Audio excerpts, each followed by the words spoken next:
एं ब्रह्मा वरुणेन्द्र रुद्रमरुतः स्तुन्वन्ति दिव्यैस्तवैर्वेदैः साङ्गपदः क्रमोपनिषदैर्गायन्ति यं सामगाः ध्यानावस्थितः तद्गतेन मनसा पश्यन्ति यं योगिनो यस्यान्तं न विदुः सुरासुरगणा देवाय तस्मै नमः।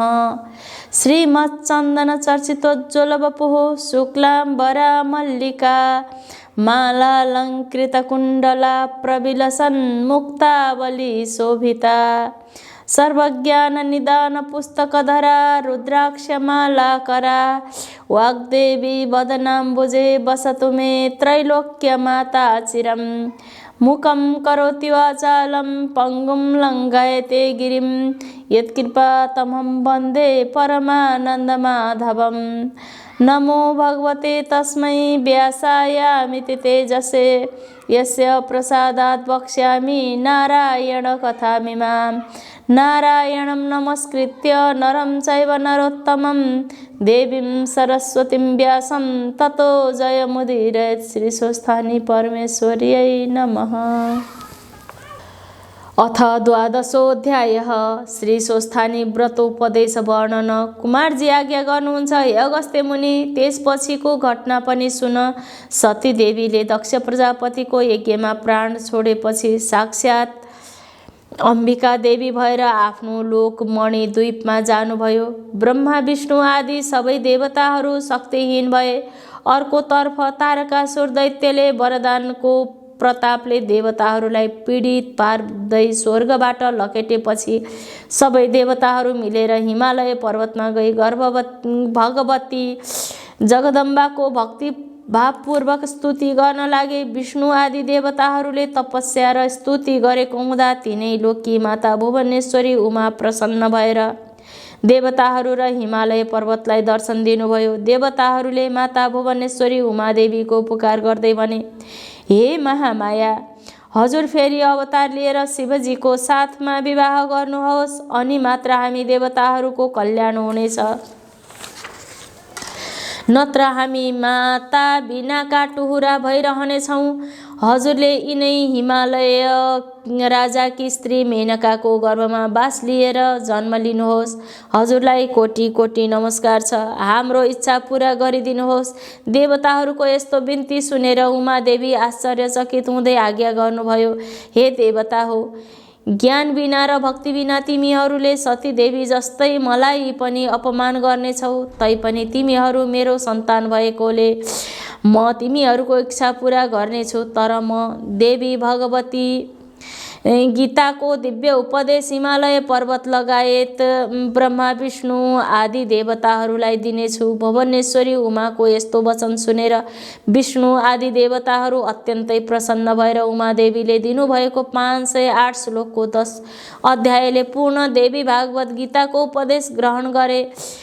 त्यसपछि भुवनेश्वरी उमादेवीले आफ्नो स्वयं हिमालयकी पुत्री हुने आश्वासनका साथमा अभयको वरदान देवताहरूलाई दिनुभयो। त्यसपछि उमादेवी अन्तर्ध्यान हुनुभयो। देवीको प्रेमपूर्ण आश्वासनबाट देवताहरू प्रसन्न भए। त्यसपछि देवताहरूले हिमालय र मेनकालाई भगवतीको उद्देश्यलाई पूर्ण गराउनका लागि कठोर तप गर्न लगाए, जसबाट माता भगवती मेनकाको गर्भमा बास लिन आउनुभयो। आफ्नी स्त्री मेनका गर्भिणी भएको चाल पाएर हिमालय पर्वत धेरै खुसी भई आफ्ना मर्यादाले भ्याएसम्मको उचित कर्म गरिदिए। जब 10 मास पूर्ण भयो तब मेनकाको गर्भदेखि उनै भुवनेश्वरी उमा पर्वतराजकी कन्या भएर जन्म लिनुभयो। उहाँ जन्मदै कस्ती कन्या हुनुहुन्थ्यो भने रक्तवर्ण भएकी,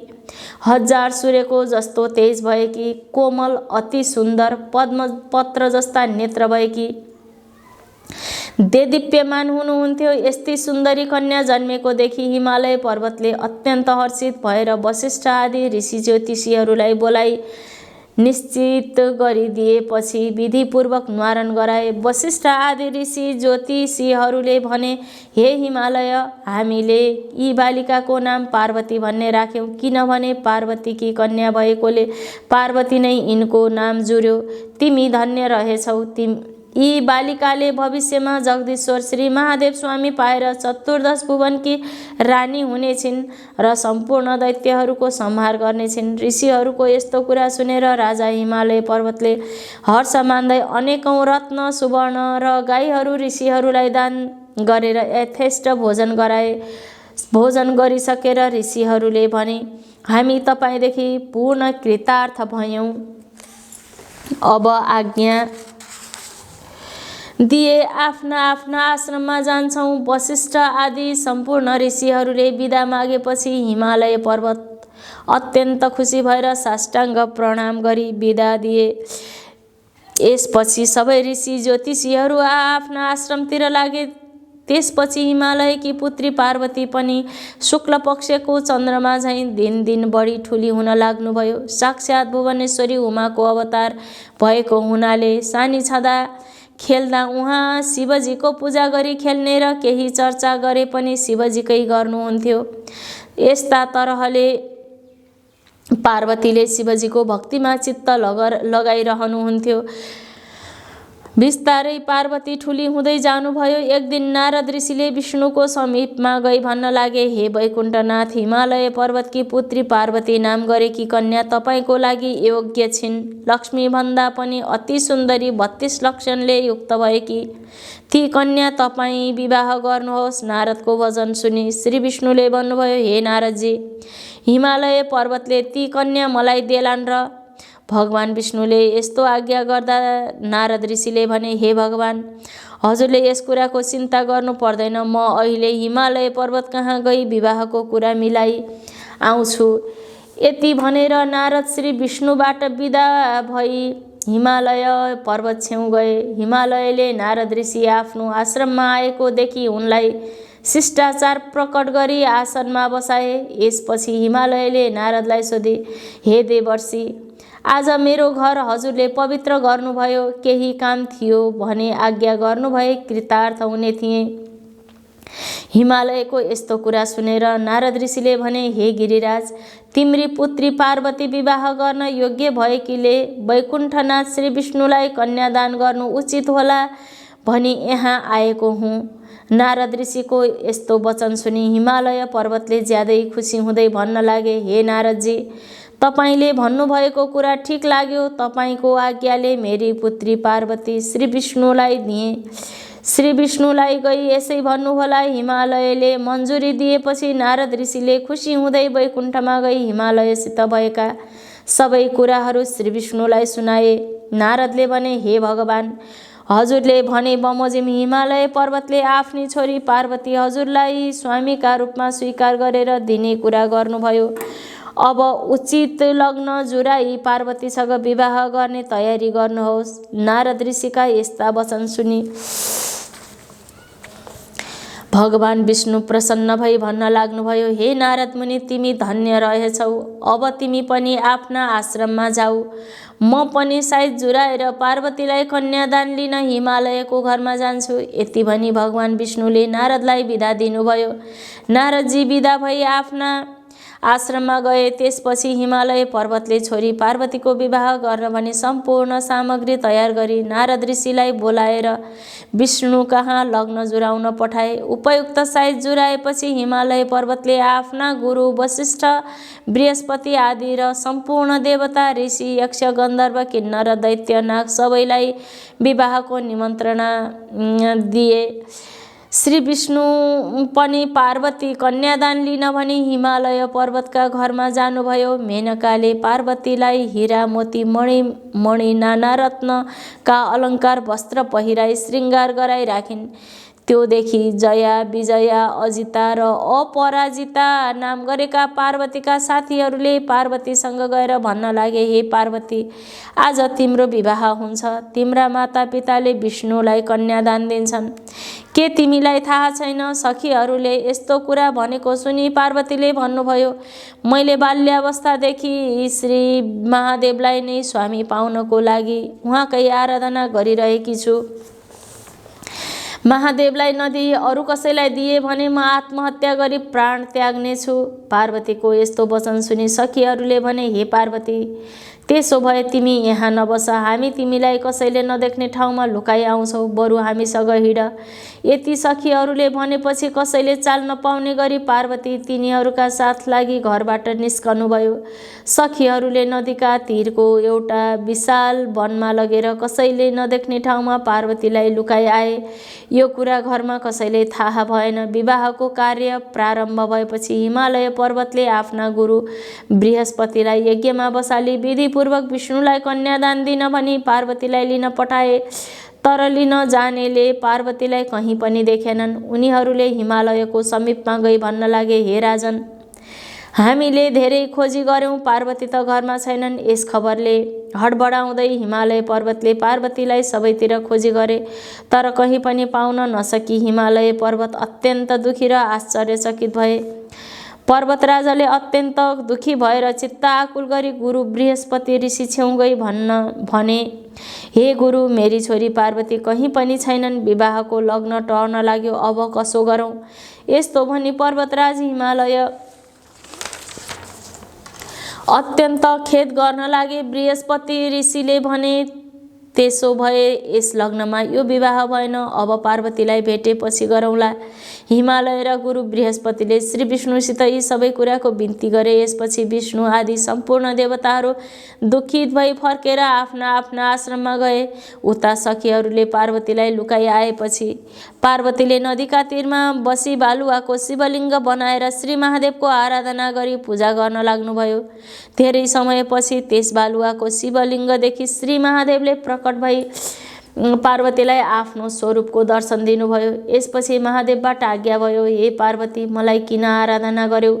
जगदीश्वर महादेवको अमृतमय वाणी सुनेर पार्वतीले बिन्ती गर्नुभयो, हे जगदीश्वर, मैले बालक अवस्थादेखि नै श्री महादेव स्वामी पाऊँ भनी हजुरको आराधना गरिरहेकी छु। मेरा पिता हिमालय पर्वतले श्री विष्णुलाई कन्यादान दिन लाग्दा भागेर यहाँ आई एक्लै लुकेर बसिरहेकी छु। मेरो रक्षा गरी मलाई स्वीकार गर्नुहोस्, मदेखि प्रसन्न होई बक्सियोस्। महादेव पार्वतीको यस्तो प्रिय वचन सुनेर श्री महादेवले आज्ञा गर्नुभयो, हे पार्वती, तिम्रा मातापिताले कन्यादान नदिई तिमीलाई मैले आफ्नी स्त्री भन्नु हुँदैन। आफ्ना मातापितालाई मनाऊ र एउटा व्रतको अनुष्ठान गर। महादेवको आज्ञा सुनेर फेरि पार्वतीले बिन्ती गर्नुभयो, हे ईश्वर, जसो गर्नुपर्ने हो म तयार छु, मलाई उपदेश गरी बक्सियोस्। मैले त आफ्नो शरीर हजुरलाई अर्पण गरिसकेको छु, यसमा फरक पर्यो भने आत्महत्या गर्नेछु। पार्वतीको यस्तो कुरा सुनि श्री महादेवले आज्ञा गर्नुभयो, हे पार्वती, भगवान विष्णु आएर तिमीलाई जस्तो उपदेश गर्नुहोला तिमीले त्यस्तै गर्नु। शिवजीको यस्तो आज्ञा सुनि पार्वतीले हवस् भनी श्री महादेवलाई साष्टाङ्ग प्रणाम गर्नुभयो। यसपछि महादेव त्यहाँबाट अन्तर्ध्यान हुनुभयो। त्यसपछि ढुक्क भएर पार्वती आफ्नो घर फर्किनुभयो। हिमालय पर्वतले पार्वतीलाई घरमा आएको देखि क्रोध प्रकट गर्दै भन्न लागे, हे पार्वती, तिमी कहाँ गएकी थियौ? यहाँ मेरो बेइज्जत भयो।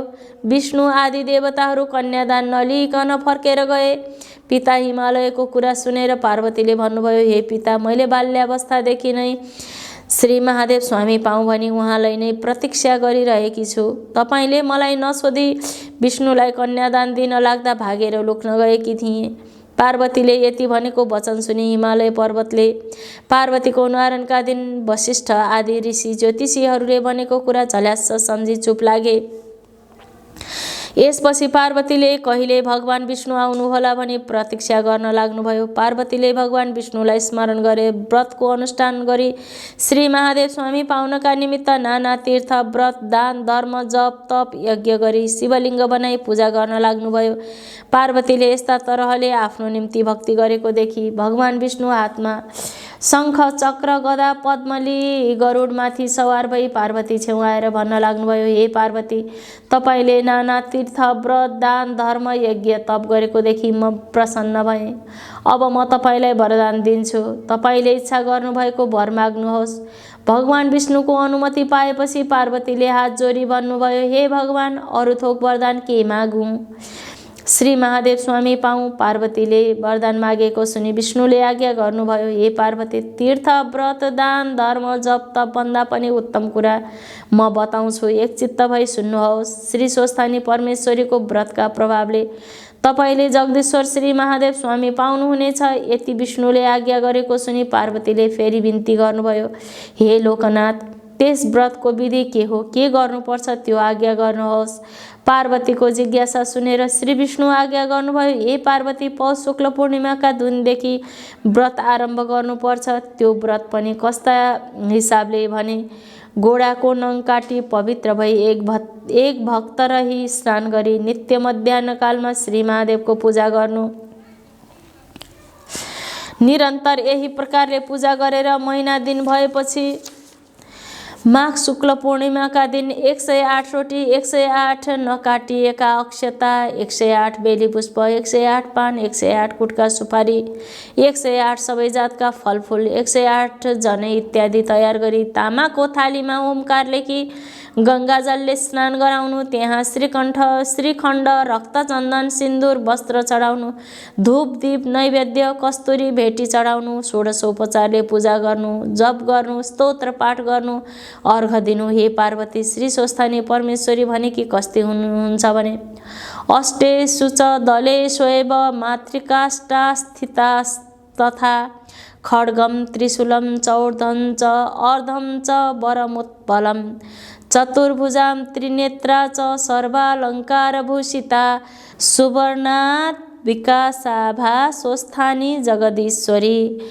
अष्टदल पद्ममा अष्टमातृकाहरू बसेका, खड्ग र त्रिशूल भर नीलोत्पल हातमा लिएकी, 4 हात 3 आँखा भएकी, नाना अलङ्कार लगाएकी, पीतवर्ण सुवर्णभन्दा पनि अधिक शोभायमान भएकी श्री स्वस्थानी परमेश्वरीलाई ध्यान गरी हे ईश्वरी भनी उहाँसँग वरदान माग्नु, प्रसाद झिक्नु। त्यसपछि 108 प्रत्येक सामग्री मध्ये 8 रोटी, 8 अक्षता, 8 बेली पुष्प, 8 योग्य पवित्र, 8 कुटका सुपारी सगुन समेत आफ्ना पतिलाई दिनु, पति नभए छोरालाई दिनु, छोरा पनि नभए मित छोरालाई दिनु, मित छोरा पनि नभए जुन कामले व्रत गरेको हुँ मेरो यही कामनाको सिद्ध होस् भने गङ्गामा लगी बगाउनु। 100 रोटी आफूले फलार गर्नु अनि रात्रिमा जागरण गरी उनै ईश्वरीको महिमा सुन्नु र सुनाउनु। हे पार्वती, श्री स्वस्थानी परमेश्वरीको प्रसाद लिने बेलामा श्री महादेव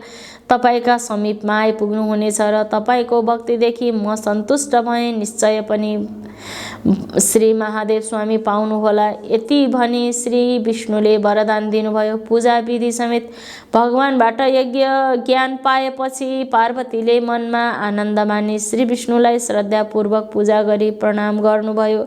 पार्वतीले पूजा गरिसकेपछि श्री विष्णु गरुडमा सवार भई वैकुण्ठ लोकमा त्यहाँदेखि अन्तर्ध्यान भई जानुभयो। इति श्री स्कन्द पुराणे केदारखण्डे माघ महात्म्ये कुमार अगस्त्ये संवादे श्री स्वस्थानी परमेश्वरीया व्रत कथायां विष्णु द्वारा स्वस्थानी व्रत विधि वर्णनम नाम 12अध्यायः समाप्त। श्री उमा महेश्वराभ्यां नमः। ओम उपनयतु मंगलम वह सकल जगन मंगलालय श्रीमान दिनकर किरण निबोधित नव नलिन दल निभेक्षण कृष्ण काले वर्षतु पर्जन्य पृथिवी सस्यशालिनी देशोऽयं क्षोभरहितो ब्राह्मणाः सन्तु निर्भयाः अपुत्राः पुत्रिणः सन्तु पुत्रिणः सन्तु पौत्रिणः निर्धनाः सधनाः सन्तु जीवन्तु शरदां शतं। तत्रैव गंगा यमुना च तत्र गोदावरी सिन्धु सरस्वती च तीर्थानि सर्वाणि वसन्ति तत्र यत्राच्युतोद्धार कथा प्रसङ्गः या कुन्देन्दुतुषारहारधवला या शुभ्रवस्त्रावृता या वीणावरदण्डमण्डितकरा या श्वेतपद्मासना या ब्रह्माच्युतशङ्करः प्रभृतिभिर्देवैः सदा वन्दिता सा मां पातु सरस्वती भगवती निशेषजाड्यापहा कायेन वाचा मनसेन्द्रियैर्वा बुद्ध्यात्मना वा प्रकृतिस्वभावात् करोमि यद्यत् सकलं परस्मै नारायणायेति समर्पये। तत् श्री स्वस्थानी परमेश्वर्यै नमः।